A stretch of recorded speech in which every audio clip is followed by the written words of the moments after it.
Santo do dia 13 de julho. Segundo o livro Na Luz Perpétua, a Vida dos Santos, volume 2, do Padre João Batista Limã, calendário tridentino dito de São Pio V, 1959. Santo Eugênio, bispo de Cartago. O século V foi para a Igreja africana um século de dura provação. Chefiados pelo rei Genserico, os vândalos invadiram o norte da África, onde estabeleceram não só o seu reino, como também o domínio ariano. Devido a esta invasão e implacável perseguição que os vândalos faziam aos católicos, a diocese de Cartago ficou acéfala durante 20 anos. O primeiro bispo que depois desse interregno assumiu a direção da diocese foi Eugênio, homem de grande saber e santidade. Como bispo, possuía todas as qualidades que as condições dificílimas da época exigiam de um pastor do rebanho de Cristo. Aos católicos inspirava amor e impunha respeito aos inimigos.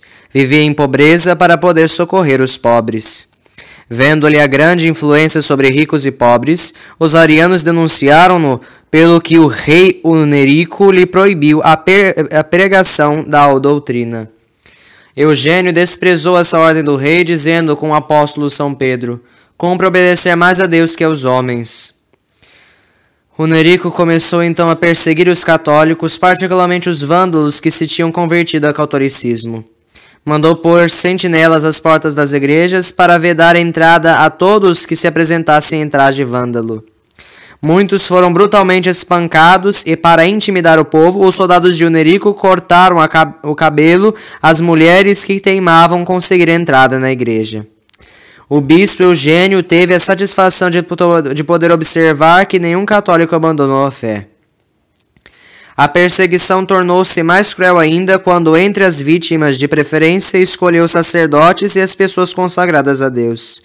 5.000 bispos, sacerdotes, diáconos e cidadãos católicos dos mais influentes foram expatriados.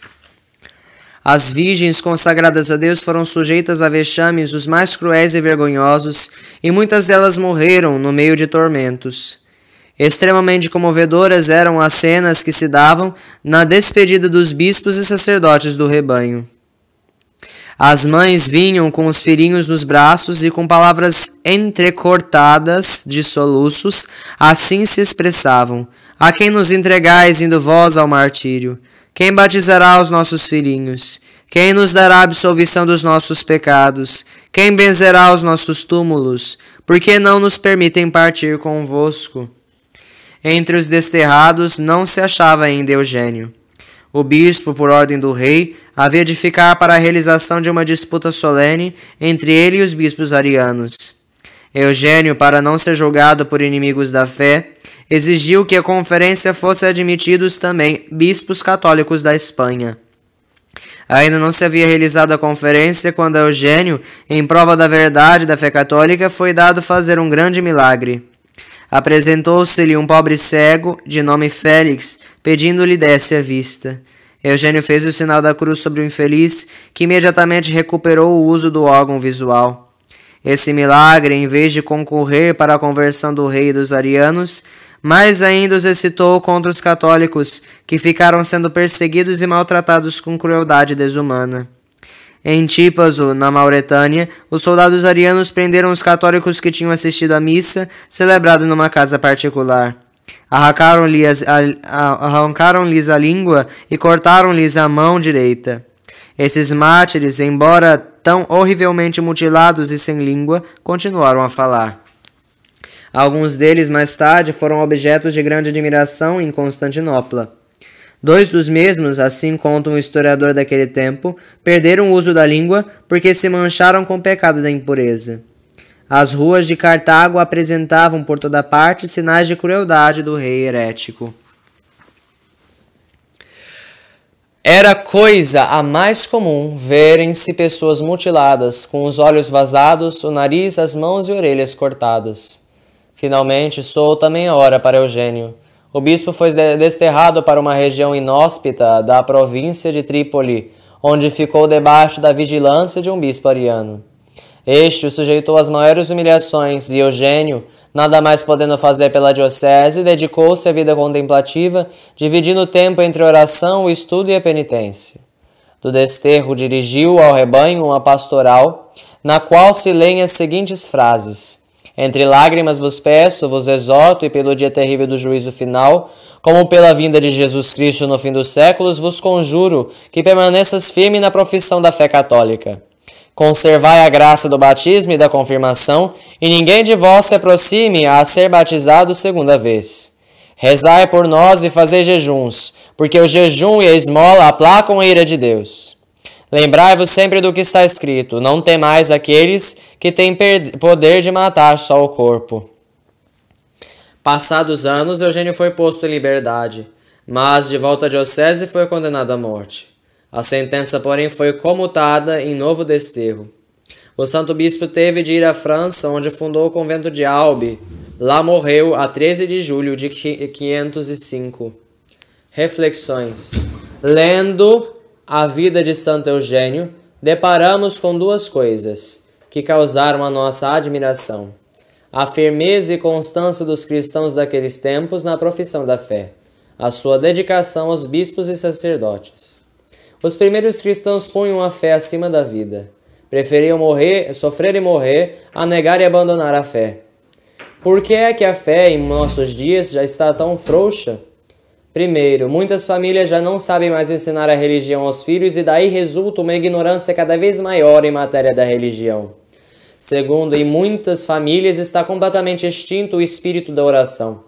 Terceiro, muitos cristãos dos nossos dias já não procuram tanto o que é de Deus, mas o que é do mundo, isto é, honras, riquezas, bem-estar, divertimentos, prazeres da carne.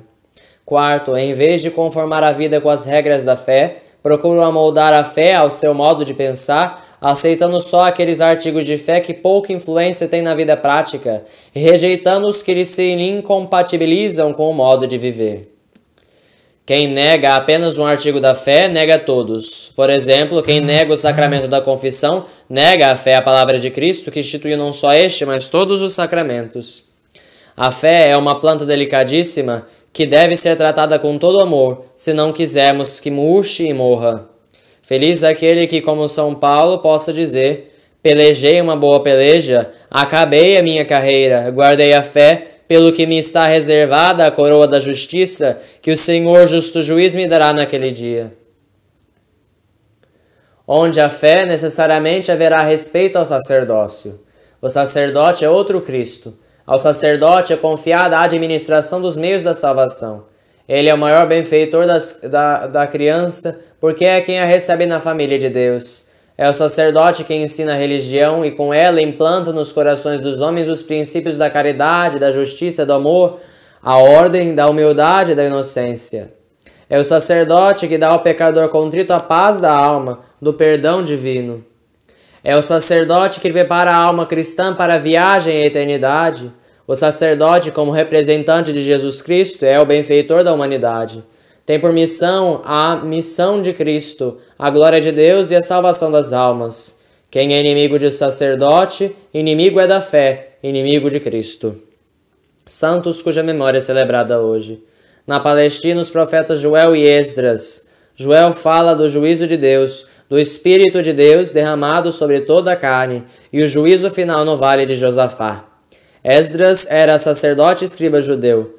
Reconduziu do exílio de Babilônia os judeus para Jerusalém e deconstruiu o templo. Sua missão principal era restabelecer o culto mosaico, a instrução do povo na lei judaica, a renovação das festas obrigatórias e a abolição do abuso dos matrimônios mistos. Não se sabe ao certo se morreu na Palestina ou na Pérsia. Na Macedônia, São Silas, escolhido pelos apóstolos São Paulo e São Barnabé, para pregar entre os pagãos. É provável que tenha pertencido ao número dos 72 discípulos de Nosso Senhor. Os Atos dos Apóstolos dão-lhe o título de profeta. Foi companheiro de São Paulo em algumas viagens apostólicas e visitou São Pedro em Roma. Nada se sabe sobre as circunstâncias de sua morte. Salve Maria!